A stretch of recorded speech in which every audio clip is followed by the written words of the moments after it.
Pandemic సిచ్యువేషన్స్లో I thought చాలా worry అయిపోయాను. So where exactly is a problem అని కానీ I think water is the primary thing in our human body. So 70% of the our body contains water. So where I used tend, where it help me with health point of view, digestive, immune system, and you can look at me. I was so lean in the age of 42 నేను 63 ఉండేది, low weight, and స్లోగా నాకు digestion problem కూడా ఉండేది. So tie and use చేసిన తర్వాత నాకు digestion problem solve అయిపోయింది. సో స్లోలీ నా యాక్టివిటీ అన్నీ కొంచెం చేంజెస్ జరిగినాయి. So not only me, I suggested మా ఫ్యామిలీ మెంబర్స్ అందరికీ సజెస్ట్ చేశాను దీనివల్ల అని. మా పాపకు కూడా unwanted weight ఉండేది.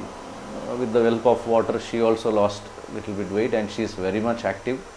We started using the cycling కూడా చేయడం స్టార్ట్ అయింది మా దాంట్లో.